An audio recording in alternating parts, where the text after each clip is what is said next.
This is the Officials Institute, where we combine rules talk with video instruction for every official. Coming up, the illegal dribble. Next on Rule Review.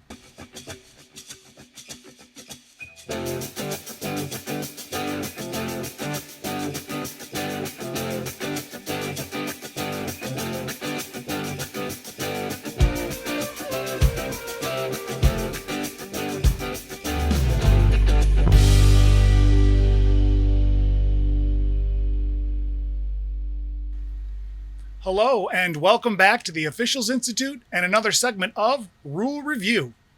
In a little bit, we're going to be talking about our next rule and breaking down some video. But before we get to that, please find and click that subscribe button and join your fellow officials that are just like you all across the nation. Also, please find and click that bell notification button so you can be notified instantly when we upload new videos. The more videos we watch, the better we will get. So subscribe today and let's get better together. Now back to our topic on the illegal dribble.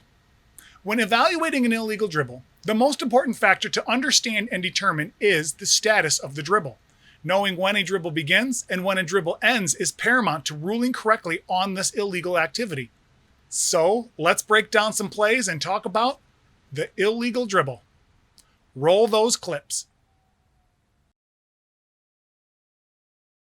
In our first clip, we see the passed ball fumbled by a teammate who then regains control by dribbling it out of trouble and going the other way, only to have the official blow the play dead for an illegal dribble violation. Let's take another look at this a little bit closer.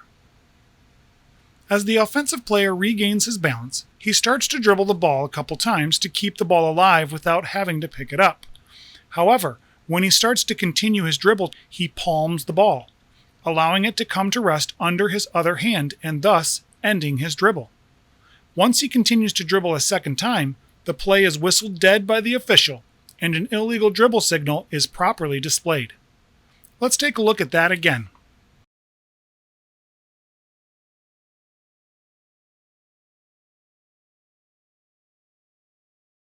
In our next clip, we see a dribbler make his way down the court, momentarily thinking about passing the ball, only to change his mind and continue his dribble. But was this continuance legal? Let's zoom in closer and take a second look. As we can see, while the offensive player is currently dribbling, when he lets the ball simultaneously touch both hands, the dribble officially ends. Remember, however, touching the ball with two hands during a dribble is not an illegal act. The rule is clear, stating an illegal dribble only happens when the ball has been dribbled a second time after the first dribble has ended. So, as we continue this clip, we see he intentionally pushes the ball to the floor once again, and as soon as it returns to his hand, a second dribble has been completed, and an illegal dribble violation has occurred. Let's go ahead and watch this again.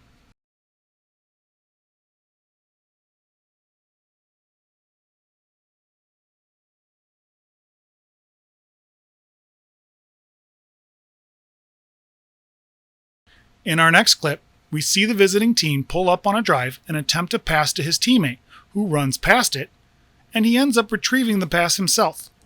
But is this action illegal? Let's move in and examine closer. As the dribbler finishes his last dribble, he picks up the ball with two hands here, with intentions of passing it to his teammate. Since the ball was caught and came to rest in both hands, the dribble has officially ended. But just like our last clip, a violation has not yet occurred. But when the player pushes the ball toward his teammate and it falls to the floor, a second dribble has started. And when the ball is retrieved by the same player without touching another player in between, that second dribble has now completed. This play was correctly called an illegal dribble violation. It is important to note that if the official judges the ball leaving the hands of the player was a fumble, unintentionally slipping away from the player's hands, then the ball may be retrieved without penalty. But remember, even in this situation, the first dribble has ended, and a second dribble cannot be started after regaining control unless it is touched by another player. Let's watch that one more time.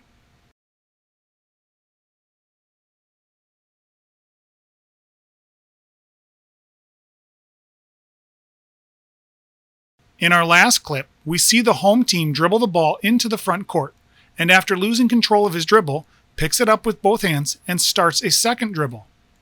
So why did the official not stop play for an illegal dribble violation?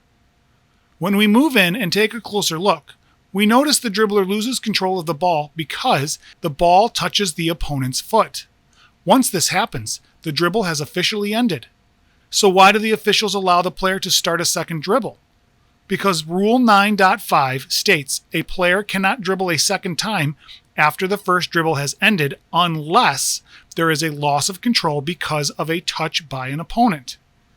For this reason, the player may regain control and start a new dribble without penalty. Also, please note, when the ball hits the defender's foot, because the defender did not intentionally strike it, it cannot be a kicking violation. Let's go ahead and watch this again.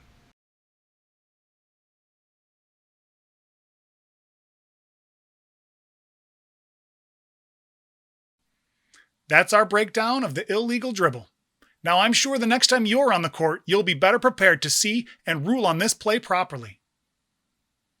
If you found this video helpful, please hit that like button, and more importantly, share this link with someone that you know so they can share it with someone that they know. Because the more people we can reach, the better the game will get. Oh, and don't forget, if you haven't subscribed already, please click that button right here above. Go ahead, click it. Until we see you again, have a good game.